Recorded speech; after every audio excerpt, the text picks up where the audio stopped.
The following program has been rated GE by the Kenya Film Classification Board. It is therefore suitable for general family viewing.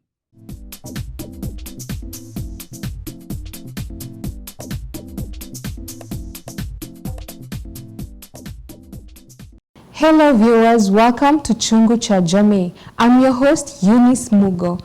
Today on the show we have prepared a topic on challenges that students and teens struggle with. On the show, I have a guest who is going to help us understand more. I'm going to allow her to introduce herself. But before she does, I'd like you to join us across all our social media networks. That's GBS TV Africa, our SMS line 21144. Send in your question, your comments, and we'll be looking at them. Our guest. Thank you, Eunice. Thank you for hosting me today. My name is Pastor Lydia. I'm a pastor and also a mentor. I do mentorship across universities, high schools, adults. I also do counseling across. And I'm happy when I'm doing that. Welcome, Pastor Lydia. Thank you. So today's topic, we're talking about the challenges that the teenagers and the students struggle with. Mm-hmm. What are these kind of struggles that we find them going through? One, before we tackle the struggles that we feel our teenagers or students are going through, we must first understand what is happening to the teenagers. Okay? Because when they get to these days, I think it's starting early, not the way we used to say 11, 12, 13, it starts early. So what we need to understand, and this one I got from a book called Losing Control, mm-hmm. and I'm liking it. Mm-hmm. That book, I'm liking it. Mm-hmm. And what the writer Sanford tries to offer, was trying to say that one thing we must know, mm-hmm. that your teenager is in a process of moving away from you. Mm-hmm. That's transitioning. Mm-hmm. He or she's been your baby, too close to you. She's been a neck to you. But when she gets or he gets to that age, as a parent, you should realize that now your child is moving away from you, mm-hmm. and he want or she want to be independent. Mm-hmm. There's a transition. There's a growth of a brain that tells that child, now I'm grown up. I'm no longer a baby. I'm becoming responsible. Mm-hmm. So you should, as a parent, you should understand that at that point, the child starts disconnecting mm-hmm. with a parent, mm-hmm. leaving the nest. Mm-hmm. So he or she's no longer the way you used to control or do things. Mm-hmm. That teenager is becoming her own person, because there are changes that comes with her or with him. Mm-hmm. And he or she needs to start taking care of them. You see? Something else that you need to know or we need to understand as a parent, that at that age they start feeling they are becoming independent. Because true to the words is after primary school, they'll go to high school. Haven't they left the nest? Yes, they have. Haven't they become independent? Haven't they become their own person? Because in high school, will you be there with them? So they are disconnecting from our parents. So when that happening, then it comes with the struggles, and also it also comes with benefits. Yes. So so saying that there's mm-hmm. benefit and them going from the nest, mm-hmm. How do we parents go through that? Allowing, it is difficult for a parent to allow our children or to accept that our children are growing. They are growing now from being the small babies that we are used to telling, do this, do that, to a teenage. Now going to high school, you are a teenage. You want to be independent. You're also being taught how to be independent and responsible of your own self and also your own thinking. Yes. Do you think that you're putting too much pressure on them when they are growing now, transiting from this stage to the other? Do you feel that we are putting so much pressure on the kids that they are now struggling with that transition? Well, I don't think we are putting pressure on them, because one thing that we should understand is that the process is natural. Mm-hmm. And as a parent, you should understand that it's a must. That must happen. The transition is a must. And at that point, as a parent, you need to know what to control and what not to control. If you fight that, or if a child fights that, then we lose it.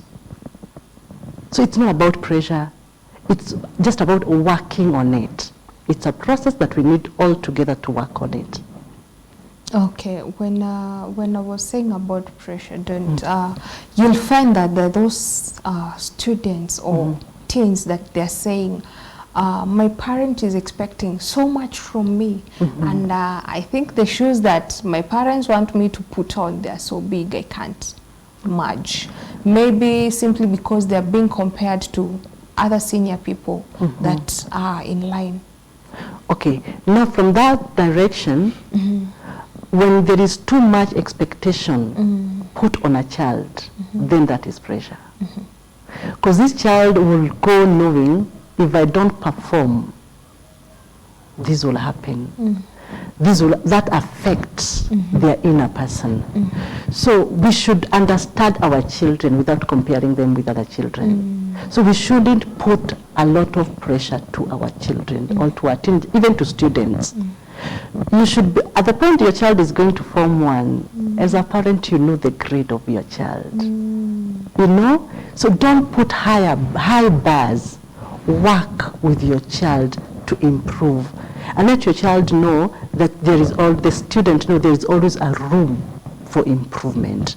So when you encourage that child or that student, even in class, without expecting too much, let your child know it's not wholly on books.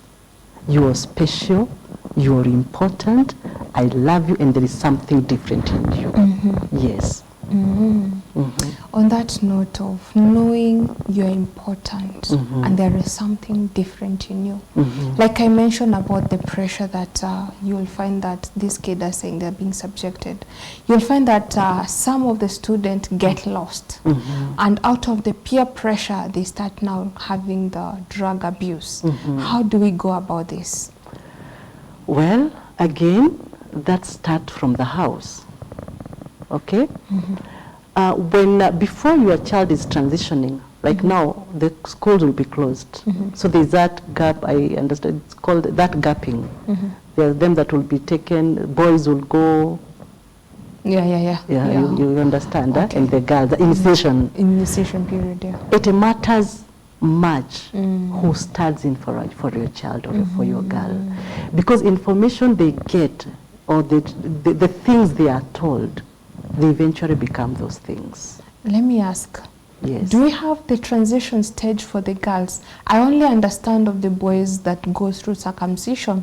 They are taken apart from the family. They go for the initiation. Through the recovering process, there are those who opt for a camp. There are those who opt to isolate them from home. They have their different room, and those mentees who come to see them. That is from the boys' side. Do we have that for the ladies, for the girls, even though they're not being circumcised? Yes, we have them. Like where I fellowship or church, we call it rope or rinda. So during that time, girls, they are taken, they have their classes, and they are trained and they are taught how to transition, how to become, how to change from being a girl to a lady. They are trained on how to carry themselves. Because if you only give boys and you don't know what they are told there, then in high school you find they start some kind of relationships that will affect our girls, and since they were not told, they will suffer in the hands of the people that they are in or into. So in today's community, that one I have seen, where there are those rights of girls. So we need to find out where is that happening, because we need to empower our girls as well as empower our boys. Yes. So you had said about coming from home.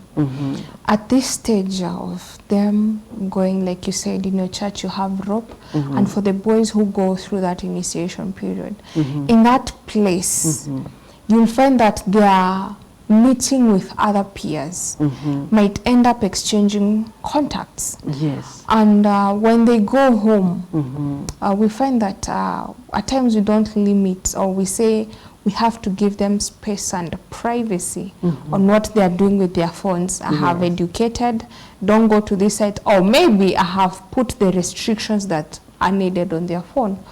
But again, the restrictions are only from the sites, but not the conversation they're having with others. So depending with the kind of the conversation they can be exposed to, I feel at times that it's out of that they feel family A is exposed to their parents, they drink, they smoke together with their kids. We have such kind of family setups. Yes. Well, family B, that is a no-go zone. Family C, they can't even talk about it. So, given that you don't know the kind of friends that your kid are exposed to, and now we have this the sleepover thing. I'm going to visit. I met this guy here, and I want to go visit. They go bring that attribute from there, or that character. And when they come with it at home, they know it's not allowed. But since they liked the lifestyle that they saw where they went, they want to adapt. Because you'll find that there are those people who will say, for the class 8, you've been, for the boys now, let me use that as an example. All right. You've been circumcised, now you're a grown-up. You're given a mug of alcohol. Enjoy yourself. Me here, I'm telling my kid, alcohol is not good for you.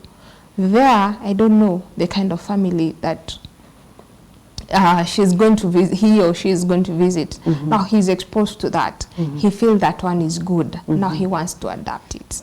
How do I come now? Or how now does this teenager juggle in between this attribute that I borrowed from my friend's family and our family? Okay, as a parent, you should be able to pick on some funny behaviors and characters. And, you know, my home will not be run like your home. Yeah, sure. And my children must know and must understand. This is our home, which is unique from so-and-so's home. There should be a conversation between you and your children. And by the way, it's not even bad for your children to know your income and to know the things as a parent you are able to provide and what you're not able to provide. And those are called values. So there should be values of your home, and which you should be very keen to keep them as a parent. So when you see your child has come with something or has borrowed something that is different from your house or from your home, as a parent you have the right over your child. Sit down your child, tell him or her, I have observed A, B, C, D. It's not even bad to know the friends that your child is visiting with. Let your child bring those friends to your house. I would take it further. It's not even bad to know the parents of that child. Because at that point, you're able to tell and you're able to stop or even warn your child or disconnect that relationship.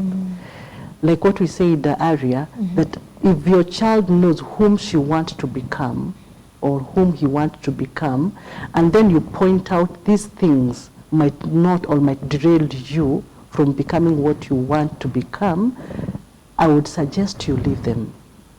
You see? So in his mind and in his brain, every time he wants to do that, and he knows what he wants to become, then he is able to withdraw from those behaviors. So it's good to know the friends of your child or your teenager, know them, even have their contact. Okay, on that note of knowing your children's friends and the family that they are visiting with, also getting to know the parents. That one we're talking from a teenage perspective. Now, going to a student or a young adult, now this student has finished their class, the Form 4 exam. Yes. Now they're transitioning to campus, to college. They want to explore. You have taught, you have installed values in these children. And now, I can give an example of myself maybe. Growing up, there's that mentality that you want. When I finish school, mom has told me, you can't put on miniskirt in my house. When you go out there, do it. I'm waiting to go out there and put on the miniskirt, put on the makeup, because you'll find that there's those parents that don't allow their daughters to put on makeup. I agree. To enhance their beauty. Because now, me, I'm into beauty. My mom is Team Natural.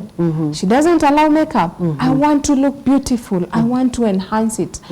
And wanting to enhance it, I want to enhance it because of myself. Yes. But now, because mom is Team Natural, thinks that if I enhance my beauty, I'm calling attention on myself from the boys.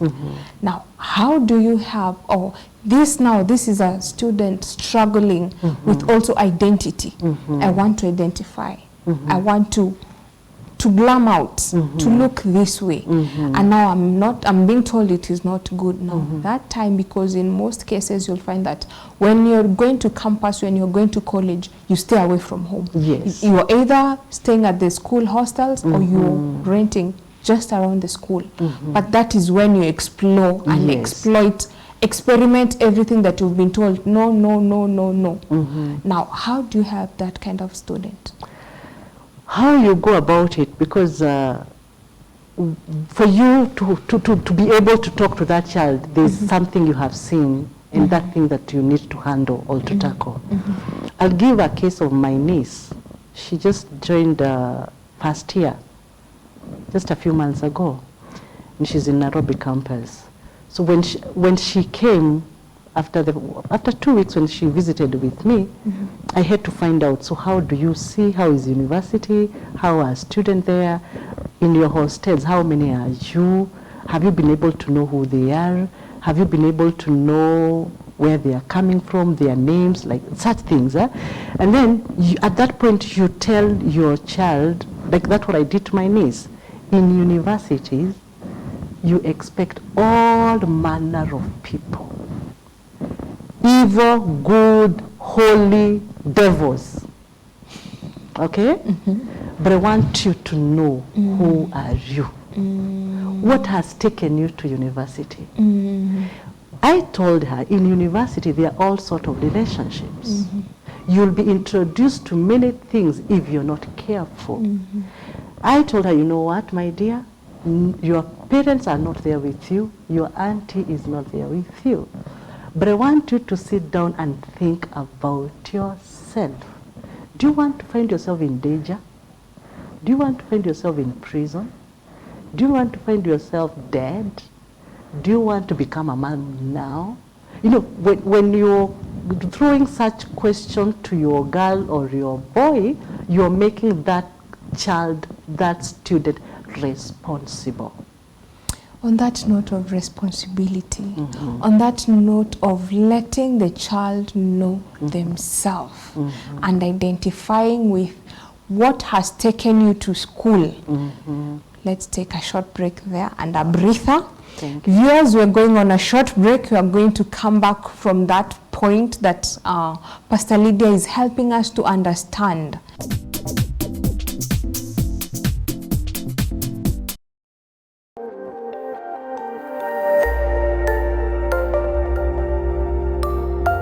Everywhere GBS.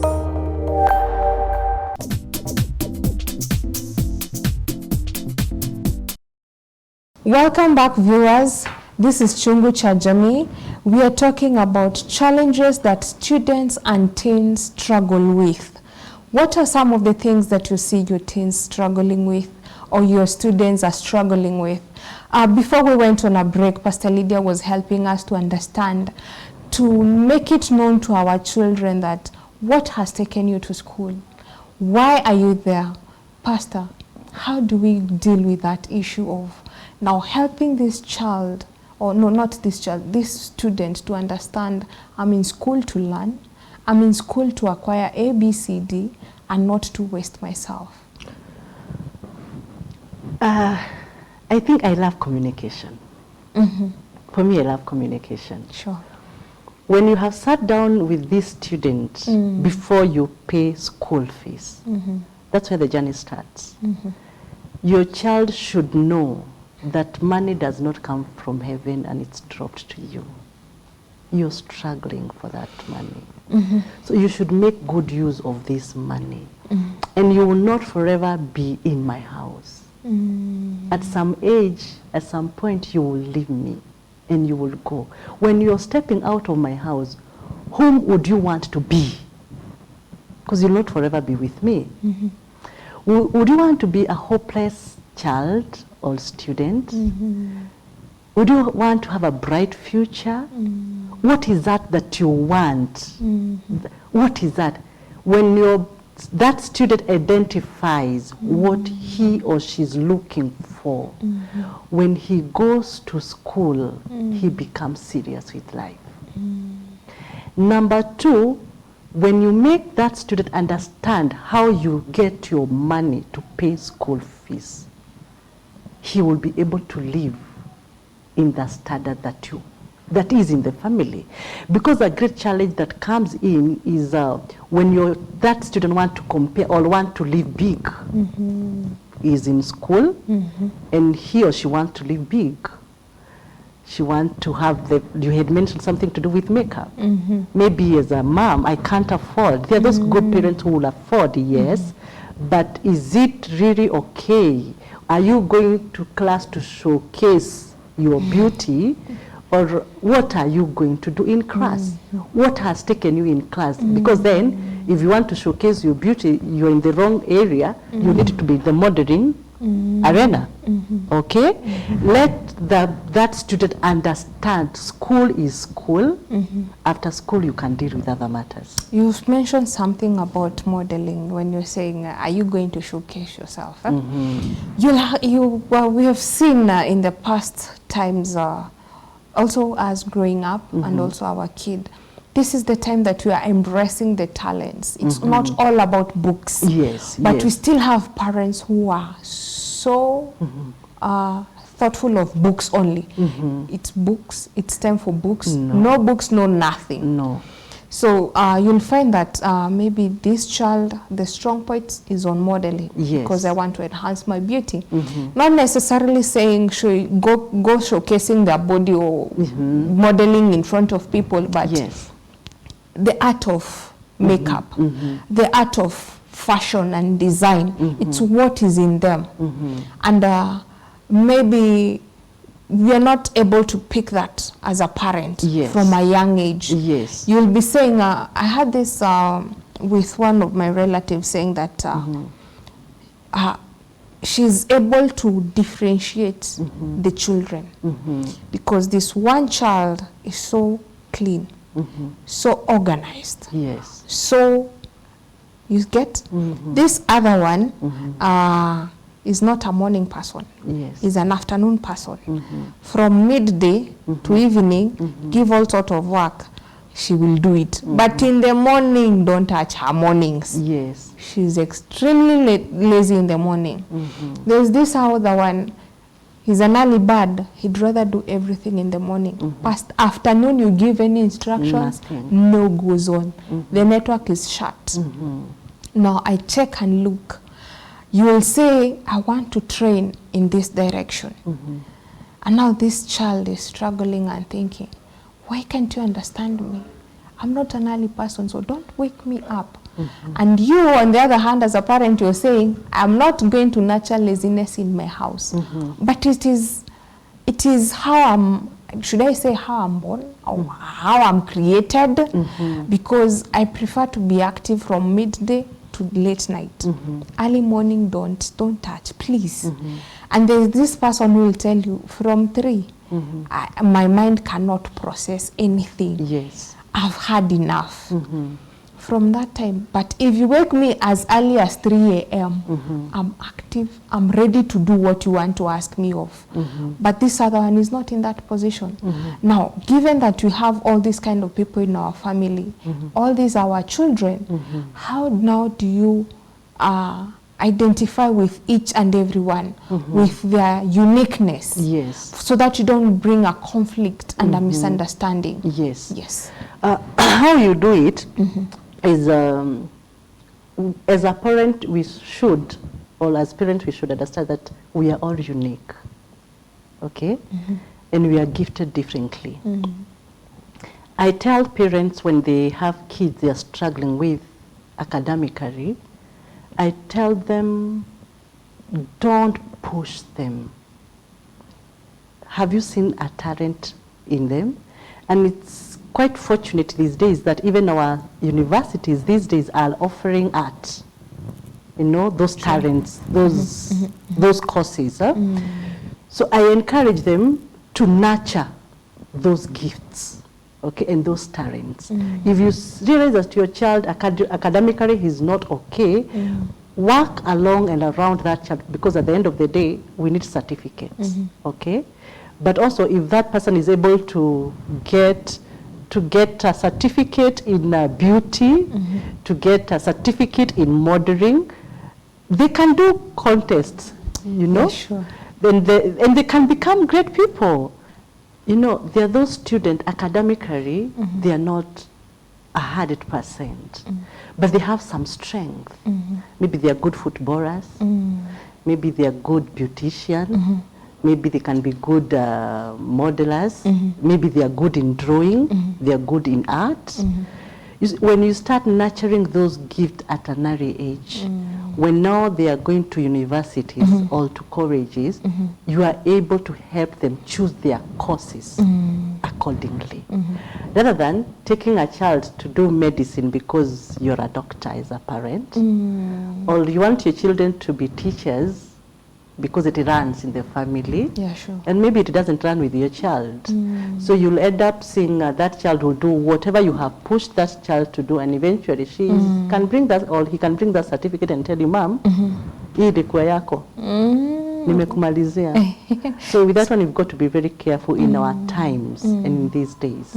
So when we know the strength of our students, of those teenagers, before even they get to universities, we can work with them and help them to be better. Oh, nurturing. Nurturing At an early age. Yes. You said something to do with time.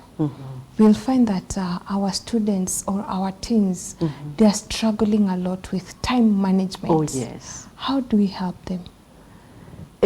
Time is key. And we should know that time wasted, it's never recovered. Sure. Every single second in life wasted, it's very hard to recover that. So with our students, we need to teach them about time management.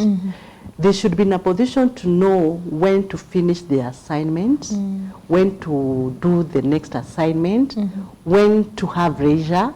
You know, when you teach them that, they'll be in a position of doing everything on time. And actually, that should start from an early age. When a student or anyone, basically, who is not able to keep time, they lose many opportunities in life. So time goes with opportunities in life. I don't know if it is a weakness in Africa. Let me not use it as Kenya per se, because you'll hear there's this. Is it a proverb or it's a saying? It is in us to get late, so 5 minutes is not a big deal. But when you go out of the country, when you go to other nations, you'll learn that time is money. Yes. I can relate this with a story or with a personal experience where if you get a chance of living here, you're going abroad. I also say if you have someone who is abroad, talk to them, relate to them. Yes. You'll find that the way the American setup of a student and their timing, it's so different from us here in Kenya. Absolutely. Because you'll find that that student is working, that student is in school, that student has responsibilities at home. Yes. And all these things has to be done on time. Because if you're not in a position to own a car, the buses go with time. Yes. If it is leaving at 10:30, you go there at 10:35. 31, it's gone. It's gone. Yes. Even for the salon, if you going for a hairdo, you haven't booked, you're not going to get the services. But as we take that for granted here, yes, you'll find that even for them, you want to go for a hairdo. So I have scheduled my day on Saturday. I'm going for a hairdo, my nails and all that. And come on Sunday, it's not done, simply because the time was not managed well. yes. So you'll find that they're struggling so much. How do we help them now, other than understanding the importance of it? Because now I'm thinking, if I let you go from Kenya to that country, how are you going to juggle it? Or should we leave it and say it, I let you go learn through experience? Well, let me use my case. When I went, I've been working in Dubai for some time. When I first went to Dubai, I'll let you know that it changed me big time. Sure. The commuting, like you have mentioned about bus, now this is about train. If you miss a train with a minute, you get late to your workplace. And I remember when I was really new, I was given warning 2 times, and I knew that that time I would lose my job. So I had to wake up, because now it was working against me. The African mentality was working against me. So I had to change that. I had to change that. Because I knew if I miss a bus, I've lost it. And I would tell you that really changed me. That today, I'm not the African that you know. If you give me an appointment, I'll be there on time. Actually, I'll be there earlier. I like waiting than being waited. Because I learned when you travel, or like you have mentioned, when those fast growing countries, time is of great importance. And you don't joke with time. And I challenge our parents today, and I challenge our students today. If you want to do well in life, be cautious of time. When I was doing my theology, my biblical study in theology, everything else I had performed. We were being graded, the character, the personality, those things were being graded. But when it came to time, I think I was given 4.2. Everything else was 5, 5, 5, 5, because that was the level.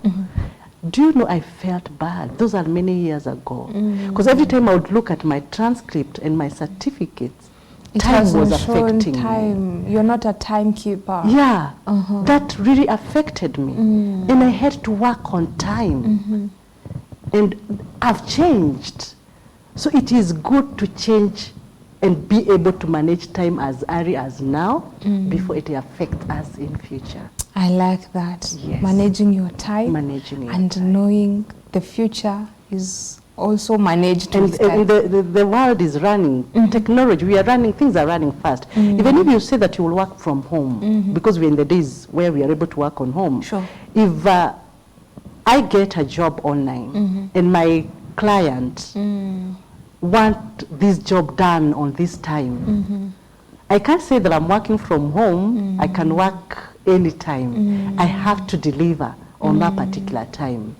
On that note of being in an era of social media and working from home, we'll be back with this conversation of challenges that students and teens struggle with.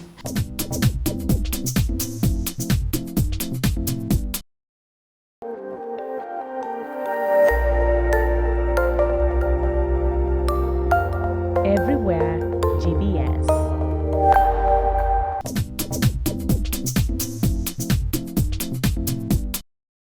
Welcome back, viewers. This is Chungu cha Jamii. We are talking on challenges that students and teens struggle with. Key thing is focus. One needs to be so focused, and especially on social media, because many things pop out. Some advert pop out. Some things pop out. But when you're focused and you know, I am working, I'll be online for 1 hour. Those who are working and they are also in school and they are doing different things. When you're done with the assignment, then you should know my client is waiting for me at this particular time and I'm supposed to deliver at this point. Okay, that's maybe online or in the site that you're supposed to do. Get across to our viewers. Growing up, we have these things of trauma, childhood trauma. Yes. You've grown up maybe with absentee parents, with your mom being there, or being brought up with your grandparents. How does this affect the teenagers and the students once they are growing, transitioning now from this small stage to now identifying with themselves? There's something that we call self-awareness. That's now in counseling. When I'm doing counseling, I've got to bring the parent and the child to self-awareness. And just to say that we are a product of who we were, how we were brought up. We were a product of the environment that we were brought up in. We are a product of the people that we grew with. So there are some traumas that happened in our lives that we need to deal with them.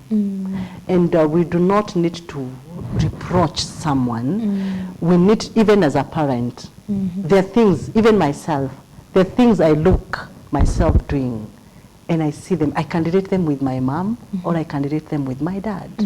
So the things also you'll see your child doing, you can relate them either with you or the father. So before we raise a finger to the traumas that we see in our children, for us to be able to handle and to tackle, sit down and see it. Is it in the lineage of my family? Then from that point you're able to know, how am I going to handle this? I was absent in the case of my child. So how am I going to make it up or to cover up? Because those things affect our children. Not even our children, even ourselves. In our age, we are affected by the things that we grew with or we grew in. Maybe your dad or you used to come and shout to you. So even when you're grown up, when you hear that shout, it's something is triggered in you.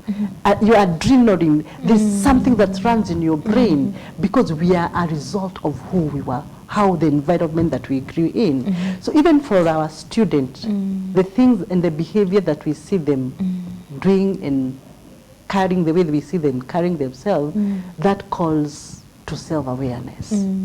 Sit down, check, do a counter check. So if there are things that are changeable, you can change them. Sure.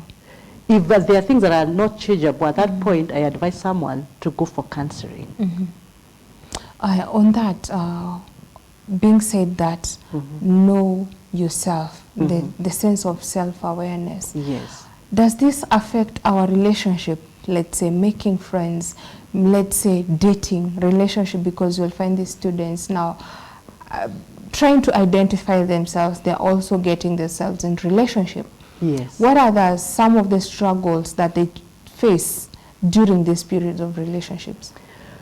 If when you were growing up, you grew in a hostile relationship from the family. Even making new relationships in life becomes a struggle. Sure. Because you become very careful. Maybe you were hurt. And now because you're in your senses, you're very careful to be hurt. And it's at that point you find that there's some kids that withdraw or some students that withdraw. They become quiet suddenly. And you wonder what is happening. It's a withdrawal syndrome that is brought up by the things that have, the trauma that took place when they have come to an environment that predicts the same. It's like a defensive mechanism. Sure. They withdraw. Okay? Or they start behaving weird. Because it's like they're trying to defend themselves from getting to where they are coming from. So what I would suggest is when those things are identified, because they affect our relationships, you find if that child was not loved, and then he has come to an environment where he's lied to that he's loved. And of course, they should also be in a position to identify when to love and when not to love. Because at that point, they get wasted. You see, they are taken advantage of. We are in the days that I would mention, and I wouldn't feel afraid to mention, we are in different days where things have changed and the world has become evil, where you'll find the relationship of our youths, our students with old people. You find in university, a young man wants to be kept by a sugar mommy, you know, and you want, where did the ethics go? Where are morals in the society? You know, our girls want to be kept by The sugar daddy. the sugar daddies, you know, and then you wonder, how would a big man, a dad, want to destroy a life of his or her daughter? Why would be a mom want to destroy a life of his son? And we find we are in dangerous. I think that the last days, Yeah, sure. I think that the last days where evil is all over, but still we can stand out. On that point of when you were saying dads wanting to destroy the lives of the daughters and mom wanting to destroy the lives of the sons, you'll find that they have a different notion. Us, we are understanding it in that perspective. But this mom is going to talk to this son, or this dad is going to talk to this son. I'm helping you to achieve what you're not able to achieve when you're with your parents. I'm going to give you a good life, because by the end of the day, it's all about money. They're doing it because of money. My family is not in a position to give me the university education or the kind of course I want, because it's expensive. I wanted to do medicine. I'm not in a, my grades maybe have qualified me or not qualified me, so I'm not able to go to this kind of university. I'm being taken to this college to start from a lower level, and that is not what I want with my life. So I've met this man, he's telling me, I'll give it all to you. It is a bait, and most of our students are falling prey to it. They are falling prey to it. How do we help them not to fall prey to it? Because that's how they get lost. I say there is always consequences of the things that we do. And there is a verse that says that your sins will find you out. Because if then it's a good thing that dad will not do in hiding. Okay? If it's a good thing that mom will not do it in hiding. So these people need to be told and need to be aware. Anything that is done in secret, it shall come to light. It shall come to light, and it's not meant for your good. It's meant to distract you. The other day I listened to something online of this girl because she wanted to live a good life. And because she wanted to be initiated, either Illuminati or something.